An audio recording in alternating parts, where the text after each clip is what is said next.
Welcome to Future of Flushing. I'm Vito Calisi. With me to the right, Jonathan Barron. Over here to the left, JT Schwartz. And you know where we are? We're in Arizona at the Arizona Fall League. I'm here with the hitter of the week, JT Schwartz, but you haven't been listed as JT Schwartz this week, correct? Correct.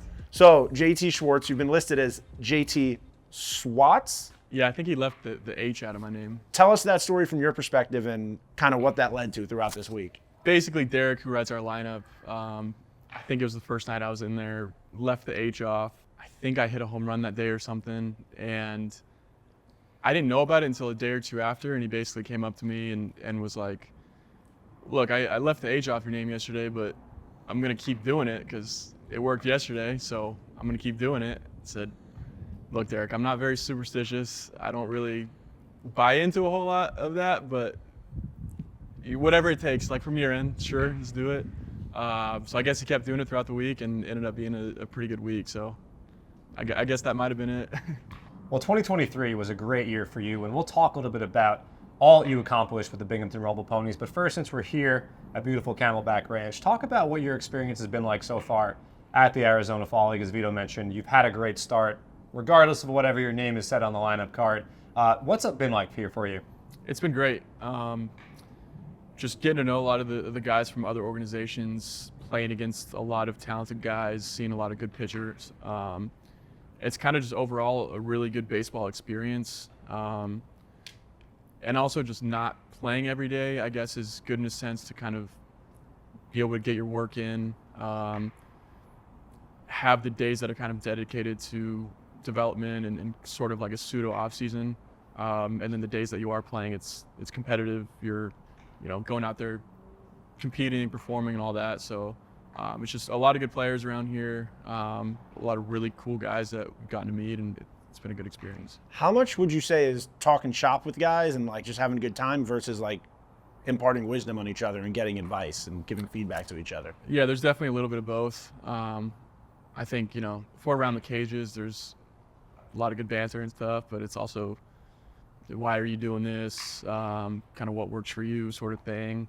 Even just our hitting coaches are great, seeing kind of what other organizations and their coaches kind of maybe not look for, but kind of just what they know. Everybody kind of knows something different. Everybody kind of keys in on something different. So even just Nicky Delmonico playing in the big leagues and being kind of a younger coach for us, it's like he's a really good kind of asset just to pick his brain and have him tell us what he sees, sort of thing, and I guess fresh perspective from new guys.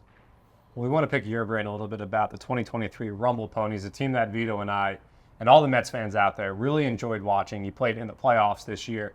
What was the entire season like as a Rumble Pony, playing in those big games, winning a postseason series? Just tell us about that. It was great. A lot of the guys on that team were in Brooklyn last year, and we made it to the playoffs last year, but didn't really do much with it, I guess. So having a lot of the same faces around, a lot of new guys, obviously, being back in the playoffs, being able to win that first series. Obviously, the championship one didn't go how we wanted, but it was a great year. We weren't dominating the whole year, really. So it was kind of, it was just a great year. A lot of movement throughout the team, a lot of new faces, a lot of the same faces in the organization kind of coming up and down and everything. So it was a lot of fun. And then by the end, it was just, I think, a really good competitive atmosphere. A lot of guys that wanted to win and kind of prove something to the organization, I think, and kind of be the team that was going to make everyone proud, I guess. And I think to an extent we did that, but obviously not as much as we would have liked. Let's talk about that pitching rotation for a second. You had names like Christian Scott, Blade Tidwell, Tyler Stewart, Dom Hamill. I mean, just what was it like as a player on that team looking at that rotation thinking this is what the future of the Mets organization could be? Yeah, we had a starter that was basically going out and dominating every night. It's not very often that you see that in the minor leagues, and I think a lot of different styles of pitchers too with those guys, like some power guys, some kind of more finesse sinker ball type guys, and just seeing all of them go out every night knowing that we have a really good chance to win that game it's a pretty good feeling, and it kind of, I guess, takes some weight off of the guys in the field and in the lineup and everything, just to be able to go out and play and know that our pitching is going to take care of itself. And it's definitely going to be fun to watch what all those guys do in the next couple of years and how they impact the big league roster. It's going to be pretty amazing. Now, you yourself, you had an interesting season. You missed some time due to injury. You come back seemingly at the time where everything came together for the Rumble Ponies, and you were gangbusters, 420 on-base percentage after you came back from the injury. What clicked in your time away for when you first stepped back into the batter's box and helped you have all the success that you did? Yeah, I think some of it was using the time in Florida to refine some swing stuff that we had been working on to start the year and kind of at the end of spring training. So it kind of just gave me some dedicated time to get in the cage and watch a lot of video and feel better mechanically, I guess, not really having to think about that in the game at all. And I think part of it is also just coming back from energy. You kind of have a renewed sense of, I guess, appreciation for playing every day and being out in the field, and even just the camaraderie, playing with the guys and everything. It's something that you just don't get when you're rehabbing, really. So I think coming back, knowing that I was going to be there really for the final stretch, and that we had a lot of good talent that was there, it kind of just, I was just, I think, excited and ready to go and just ready to play again. And something I think it was Spencer Strider spoke about was that recovering from Tommy John, you can make an injury recovery into a strength because you get to focus on your weaknesses and you get to focus on the things that day in and day out you might not get to look at, like because you're not having to worry about success. Did you feel the same way? Did you feel like that time was just really helpful because you were able to just completely focus on everything you needed to hit?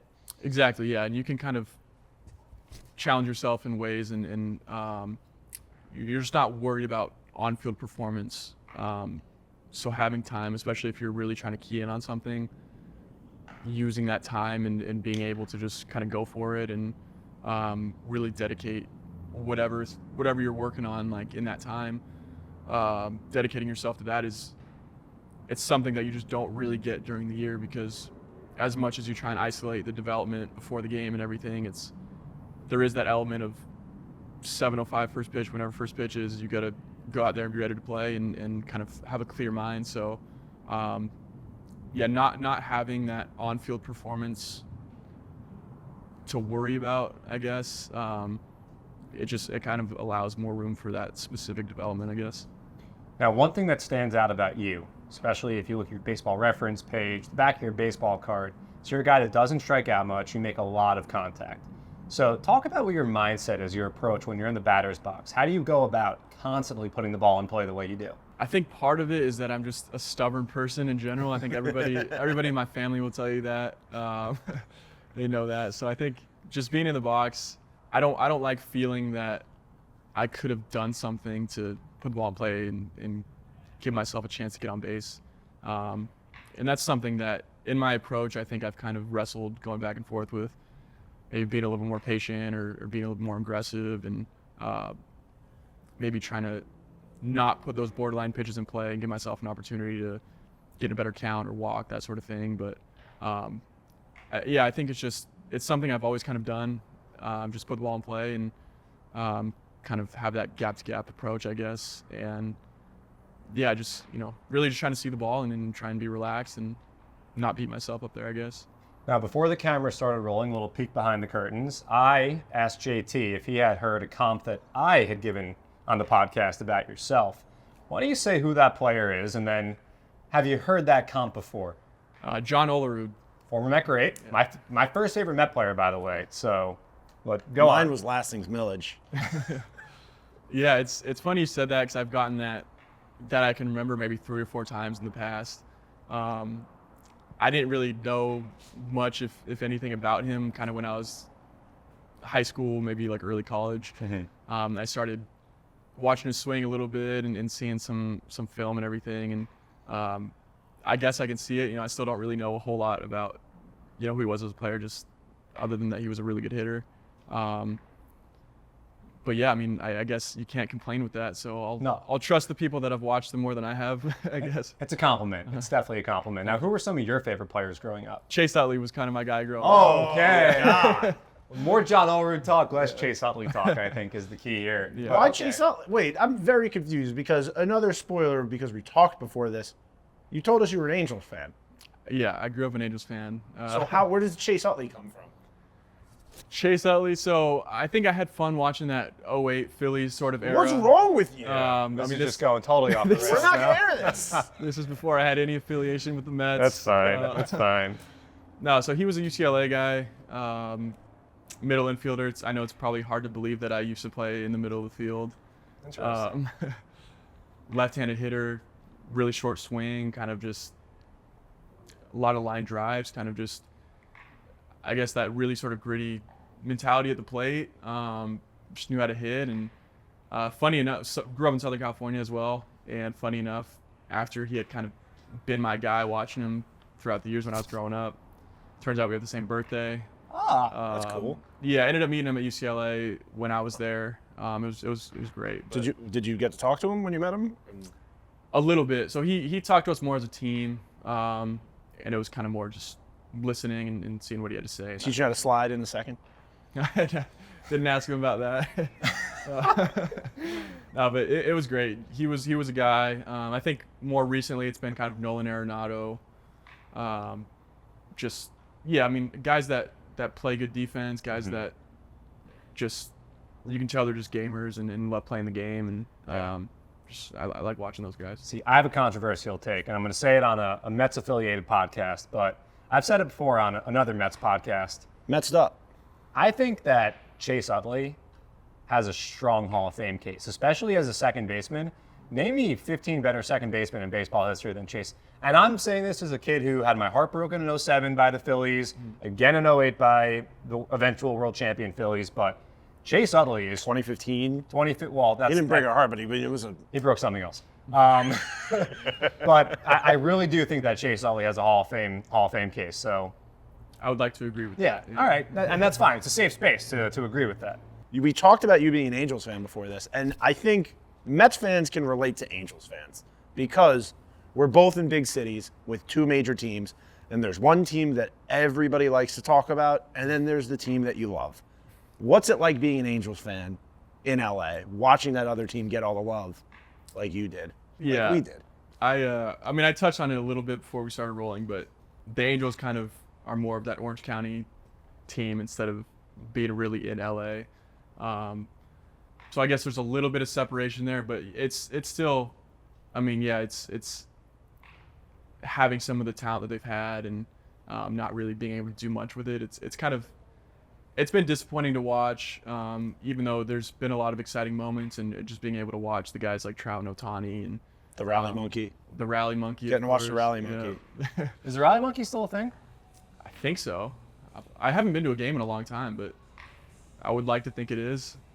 But it's, the Angels were my hometown team, grew up pretty close to the stadium, so it was fun rooting for them growing up, and then kind of as you get older and realize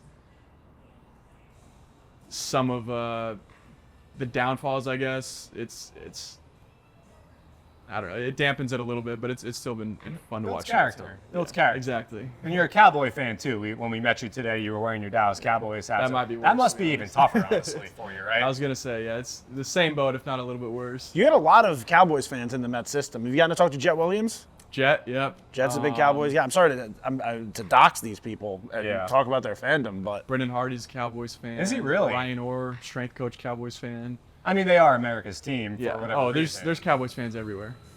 The music just got louder. This might be a problem for the YouTube. yeah, so we gotta wrap this one up. We do have to wrap it up, I guess, unfortunately. But JT, thanks so much for spending some time with us. Best of luck in the remaining time here at beautiful Camelback Ranch, and we'll see you in spring training. All right? Thank you.